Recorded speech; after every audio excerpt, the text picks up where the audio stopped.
అయిపోయింది. శేషు గారు ఏం చెప్తారు ఈ రిజర్వేషన్ల అంశంలో? కేంద్ర ప్రభుత్వం కేర్ఫుల్ గా వెళ్తుందని అయితే వెంకటరెడ్డి గారు చెప్తున్నటువంటి పరిస్థితి. కానీ ఏదైనా తేడా వస్తే ఆల్రెడీ కొన్ని వార్తలు, ఎన్నికల ప్రచారంలో కొన్ని వార్తలకి లోక్సభ స్థానాలు ఎన్ని కోల్పోయిందో మనం చూసినటువంటి పరిస్థితి. ఏం చెప్తారు ఈ వ్యవహారంలో?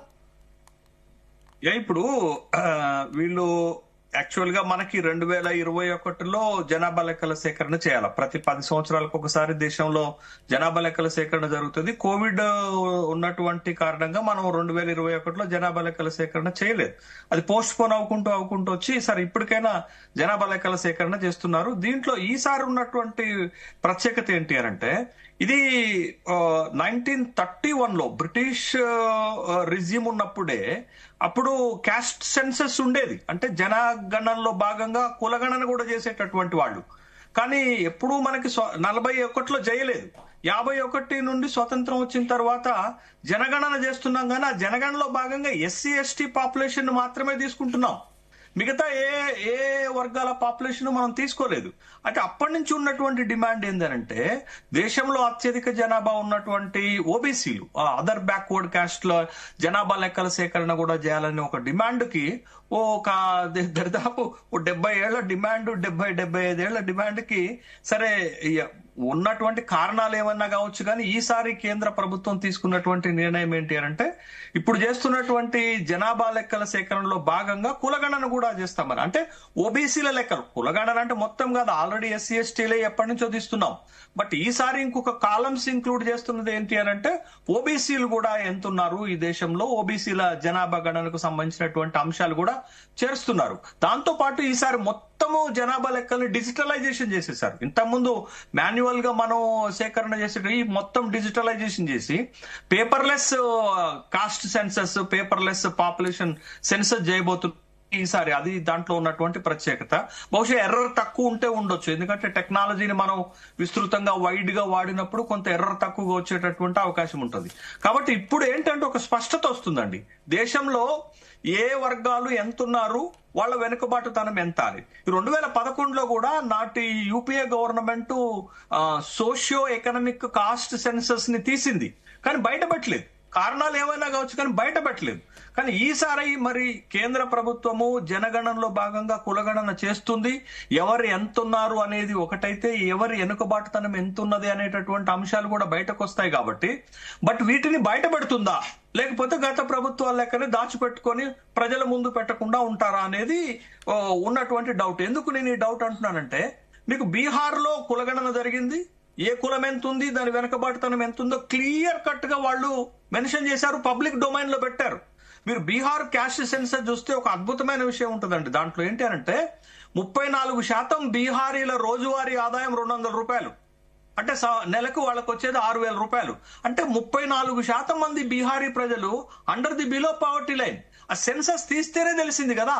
ఇప్పుడు బీహార్ లో ఏమి పాలసీలు ఉంటాయి, ఏమి పథకాలు ఉంటాయంటే, ఆ 34% మందిని ఎబో పావర్టీ లైన్ కి తీసుకొచ్చేటటువంటి పథకాలు, చర్యలు, లేకపోతే పాలసీలు ఉండాలా. అయితే మన తెలంగాణకు వచ్చేసరకు దేశవ్యాప్తంగా ఆదర్శం అని చెప్తున్నటువంటి ముఖ్యమంత్రి గాని, రాహుల్ గాంధీ గారు గాని, ఇక్కడ చేసినటువంటి కులగణన 6 పేజీలు మాత్రమే బయట పెట్టారు. ఏ కులం ఎంతో పెట్టలేదు, ఎవరి వెనుకబడతనం ఎంతో పెట్టలేదు, ఎవరి ఆదాయ స్థాయిలు ఎంతో పెట్టలేదు, ఎవరి స్టేటస్ ఏంటో పెట్టలేదు. కాబట్టి ఏం ఉపయోగం అండి? కాబట్టి ఇవాళ కేంద్ర ప్రభుత్వం చేస్తున్నటువంటి జనగణనలో భాగంగా కులగణన చేస్తుంది, ఆహ్వానించాల్సిందే. కానీ ఆ గణన అంశాలు బయటకు వస్తాయా, ఎవరికి ఎంత వెనకబాటుతనం ఉందనేది బయటకు వచ్చి దాని ఆధారంగా పాలసీలు గనక చేయగలిగితే, మీరు రిజర్వేషన్ల అంశం అన్నారు, రిజర్వేషన్లు ఎక్కడ ఉన్నాయండి? ఓబీసీలకు చట్టసభల్లో రిజర్వేషన్ లేవు. కాబట్టి కులగణన ఈ జనగణన తరువాత ఎస్సీ ఎస్టీల నియోజకవర్గాలు పెంచుకునే అవకాశం ఉంటది, లోక్సభలో గాని లేకపోతే శాసనసభల్లో గాని. తర్వాత మహిళా బిల్లు అమల్లోకి వస్తే వాళ్ళ రిజర్వేషన్ ప్రకారం వాళ్ళకి వచ్చే అవకాశం ఉంటది. కానీ మీకు చట్టసభల్లో ఎక్కడ కూడా, అసలు దేశంలో ఎక్కడా కూడా ఓబీసీలకు రిజర్వేషన్లు లేవు. కాబట్టి రిజర్వేషన్ల అంశం కాదు, వెనుకబాటుతనం, ముఖ్యంగా ఆర్థిక వెనుకబాటుతనం, ఏ స్థాయిలో ఉన్నారు, వెనుకబాటుతనం ఎంత ఉందనేది ఒకటి బయట పెట్టాల్సినటువంటి అవసరం ఉంటది. మరి ప్రభుత్వాలు బయట పెడతాయా? ఒకవేళ పెడితే ఏముంటుంది? 50 ఏళ్లు పరిపాలించిన కాంగ్రెస్ గాని 15 ఏళ్లు 20 ఏళ్లు పరిపాలించినటువంటి బీజేపీ గాని దీనికి బాధ్యత వహించాల్సి ఉంటది కదా. ఆ ప్రశ్న ఆ వర్గాల నుంచి వస్తాయి కదా. అందుకని బయటపెట్టడానికి ఇష్టపడరు. ఇక ఇంకొకటి ఏంటంటే చివరిగా ఒక్క మాట చెప్తాను.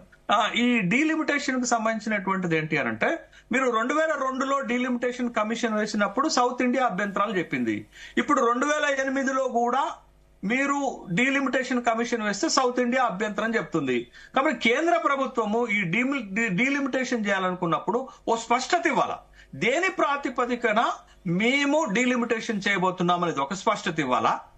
సౌత్ ఇండియా ఇంట్రెస్ట్ ని ఎట్లా కాపాడతారో స్పష్టత ఇవ్వాలా. అట్లా ఇవ్వకుండా మీరు డీలిమిటేషన్ కమిషన్ వేసేసి జనాభా ప్రాతిపదిక ప్రకారంగా నియోజకవర్గాల పునర్వ్యవస్థీకరణ గనక చేస్తే సౌత్ ఇండియాకు అన్యాయం చేసినట్టు అవుతుంది.